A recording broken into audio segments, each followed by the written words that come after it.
Good deal. Thank y'all for being here. Um, start off with a couple things. Spring game going back for a long time, back to Coach Nealon is one of the things that's been together this whole time is Children's Hospital. So want to recognize them and special to have them on the field earlier as we started the game. So wanted to acknowledge that. Appreciate the fans showed up, band cheerleaders. The weather, the sun's out now, but the weather was much better than anticipated. I wish we had weather from yesterday, but it is what it is. And but I appreciate the people that came and they were into it. And obviously Jaheim's a fan favorite already, and Jimmy, the band was pretty fired up that Jimmy was out there, so that was good. Starting, I thought defensively, we held some guys out, but I thought Lee Koba really showed. I thought he was physical in the run game early. Probably would have had 2 sacks if the quarterbacks were live. I thought he showed up. I thought Hammond Russell did a nice job in the run game, really pushing and getting some penetration there. Jai Favris, who's had a quiet, but he's really improved. I think I mentioned him one time, but thought he made a couple nice plays. And I thought we played the deep ball well, minus one time at corner, which was something that we've been working on. I thought offensively, Jeremiah Aaron made a couple nice plays, which is somebody we really need to take another step. So that was good to see. Cole Taylor probably had the play of the game, the one-handed catch going across the middle. You saw he made a couple catches during the scrimmage. Devin Carter had the explosive play there in the third quarter. That's kind of what he's been doing. And then we're talented at running back, and we're gonna have a spot for all those guys. CJ had some nice runs. I thought Tony saw it well today. Justin and Jalen both had some nice yardage after contact, and then Jaheim had the big run, and so he's explosive.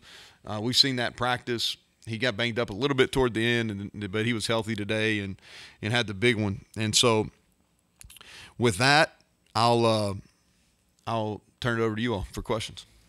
Neal, do you get more out of the spring game? Obviously, it's a different format, but people in the stands, kids may perform differently. You get something out of this that you don't during a regular practice? Yeah, so, you all were asking about this other night on the radio, and here, the way I look at it is so 14 practices are basically staff. It's for personnel evaluations, putting guys in situations, units and people in situations, see how they react, and know there's going to be some failure there, and then see how do we handle that adversity. Also to get repetitions and scheme.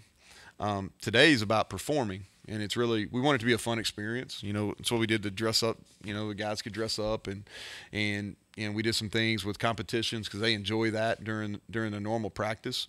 And so today's about performing because there is a difference. There's a difference when people are in the stands, when TV's there. There's an extra element of pressure, and you got to be able to perform. And so we'll use this as a tool to see how some of those guys handled it. Thoughts on the quarterbacks? I need to go watch it. If you look statistically, Garrett's stats were better. One of those that he hit probably was going to be a sack. And both of them they're runners. And in this format, it's hard for them, for their full tool set, I guess, to be shown. I thought Nico threw 2 really nice deep balls, and our receivers didn't play the ball very well. So, without having a chance to watch it, it's hard to tell. But I thought that they protected Garrett a little better, which is unfortunate for Nico. But like I said, this is going to be the long game. Regardless of what happened today, or what happened through the first 15, this is going to be a deal that went winter, spring. It's going to go through the summer into fall camp before we figure it out. What'd you think of Montre Miller? A couple nice breakups. He did, yeah, and that's who I was really alluding to when I was talking about the corners playing the deep ball well. He defended 2 go balls that I thought, and that's something that hurt us a year ago, and so that was definitely a positive. He also had a nice break on a slant and got his hand on a ball. Yeah, and he's a guy that we need to. Obviously, we brought him in to play, and so today was one of his better days. I was encouraged. Award winners. Start with CJ. Why did you feel him deserving of Yeah, he's a guy that I think with that award is there's a little bit of dues paid to it, right? And so there's certain guys that have earned scholarships, and there's a really, and you know this probably better than I do, Greg, is there's a long history of quality walk-ons here, and guys that have walked on, earned scholarships, been great players. You know, Rich Braham was here today, you know, just off the top of my head. But even in the 4 years we've been here, there's been some really good players that are walk-ons, and more importantly, they're the glue of your roster. You know, for a small state, you know, I think it's really important for us to have West Virginians, and there's only a certain amount of Power 5 scholarship players in our state. And so it's important for us to have a quality walk-on program, and I think that's something that's improving. And then with CJ's a guy, first of all, he is someone that's very, very respected on our football team. You know, we always talk about there's three ways you become a leader. Is number one, you're one of the best players. Number two, you're one of the best people. And number three, you're one of the hardest workers. And there's no doubt that CJ is one of the best people on our team, and he's also one of the hardest workers. And he was a factor for us last year on special teams. He played on 2 special teams, and he'll continue in that role. And he's one of our best scout team players. And so that all those reasons are why he was chosen by the staff as the Nicholas Award winner. The reverse pass to Garrett for the touchdown, does that stay on the call sheet for Penn State? Yeah, we wanted to show them. They'll practice that now, right? They'll get some practice reps on that. Yeah. So I told you know, Chad and Sean, they kind of bounce back and forth calling the plays, and I just said, hey, make sure you have some fun. You know, guys like practicing trick plays, and so that's one they've been working on for a few days. Neal, you mentioned play calling. You talked about evaluating it. You know how Chad did this spring. Any kind of conclusions you've reached? Nah, we'll worry about that in the fall. You know, we did it the last 2 scrimmages. You know, I think I said this last Saturday too. Is so Jeff Coons and Shadon Brown, they both called the scrimmage last Saturday. They both called the scrimmage today. And then Sean Reagan and Chad Scott, they called the plays last Saturday and today.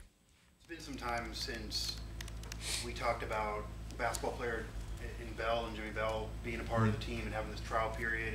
What are your thoughts now on him? So he worked out for 2 weeks fundamentally, and then he had today was his 6th practice, and you see improvement. And now there's some things too that today was really probably the 2nd time that nobody's been out there telling him exactly what to do, you know, and like he got beat for a sack today because he just didn't he didn't set off the ball. Like in pass protection, if he'll get depth in his set, he's going to be really hard to beat just because his arms are so long. Like to give you some perspective, and you all can look at this, like tackles usually NFL, talk about wingspan, they're usually in the 84, 85. That's good. You know, he's 87 plus. You know, he's really long. And so there's some fundamental things that, and just flow of the game that he's got to get into. He and I are going to spend some time early part of this week, and I'll talk to Coach Huggins, and I think we'll come to pretty quick, you know, kind of resolution where it all stands. Hey Neal, on the play calling thing, I just caught this, but you said that Jeff and Shadon. Mm-hmm.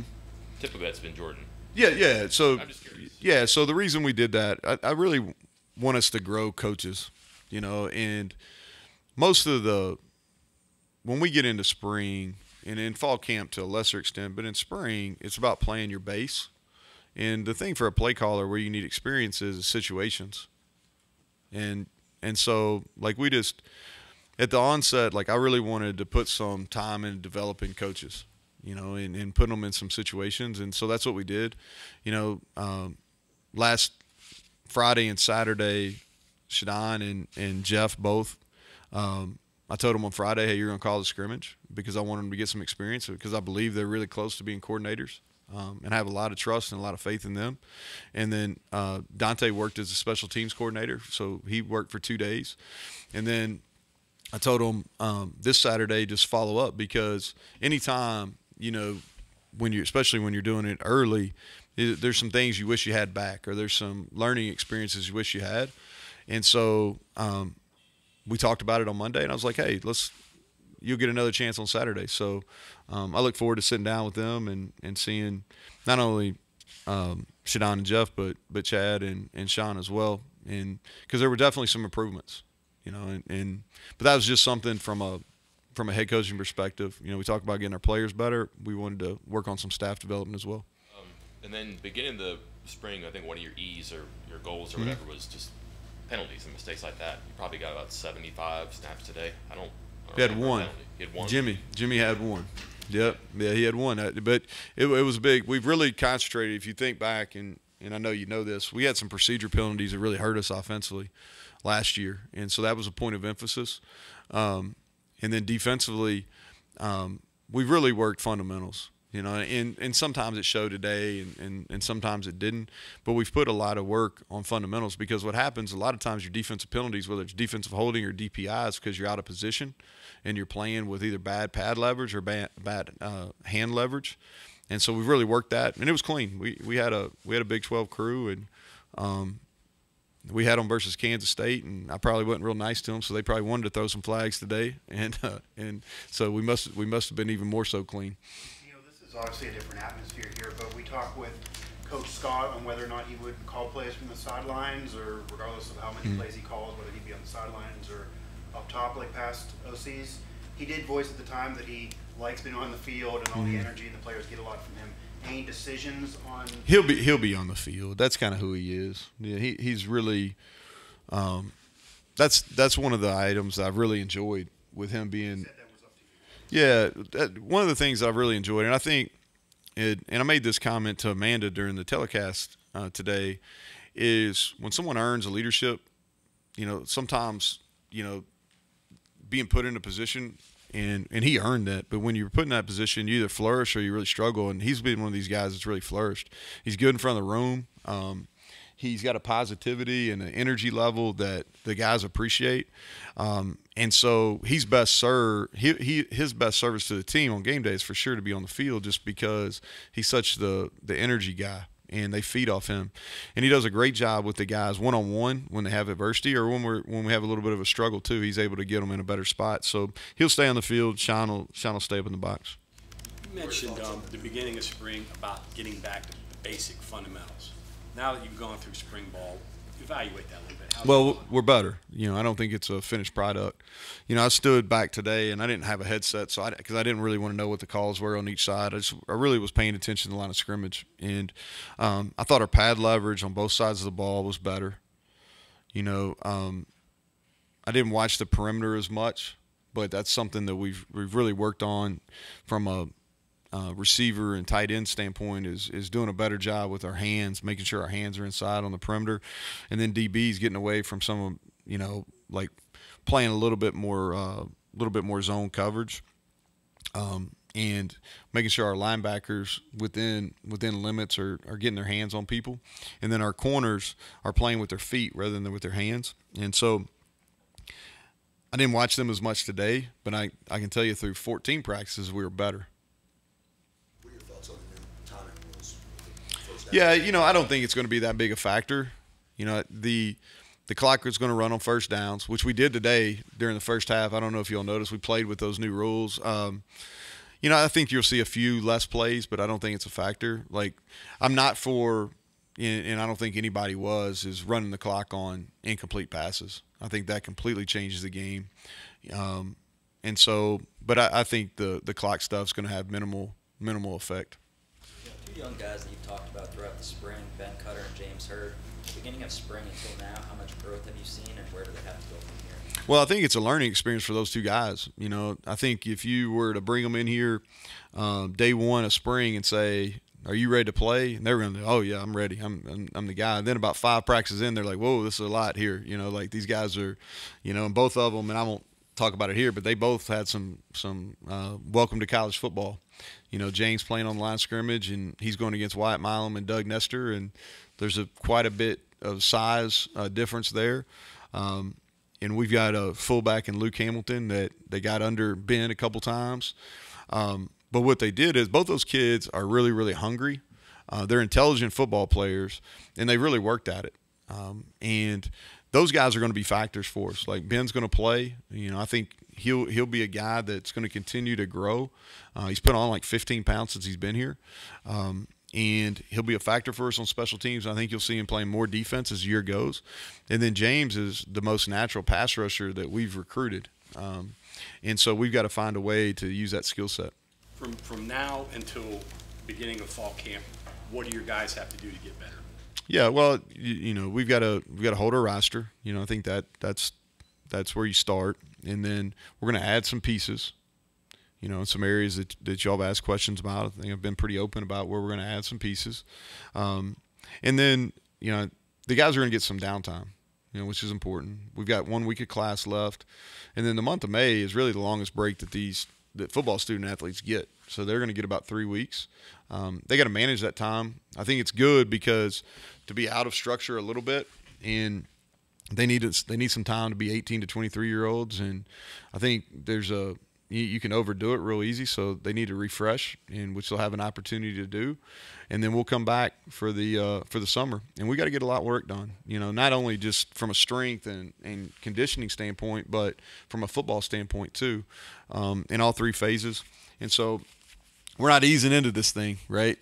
So, we've got two of our first three are teams that are rivalries, and then in week 4 we play a team that's kind of been a thorn in our side. So we've got to be ready to go from the get-go. We're not easing into it.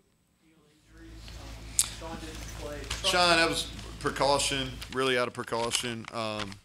Zach, we held out. Zach is ready to play. If it was a game, he could be ready to play. Mallinger missed spring. Polk's got a little bit of a muscle deal, so we held him. Trotter, you all know about, talked about that. Who else, Greg? Anybody else? Who's this? Redwood? It'll be close. It'll be close. Not at the beginning. I don't want to put any pressure on him to be ready. I don't think he'll be ready by the beginning. Zakia, I think the next month they'll kind of tell, but I'm hopeful for him. I think if he progresses over the next month, I think he's got a chance. What's Cortez done?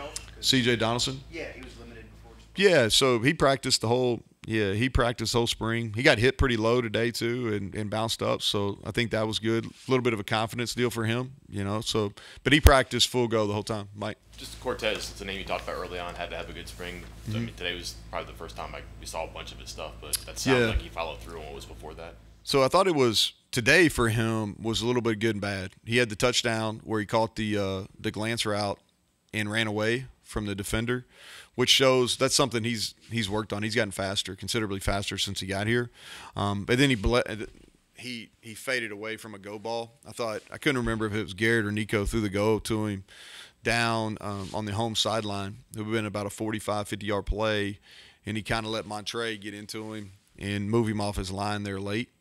But I'm pleased with his progress. I think that both, he and, Devin has been our leading guy this spring in each of the practices. And Cortez is a guy that's really growing and has potential to be a starter for sure. Okay, thanks, Coach. All right. Thank you all.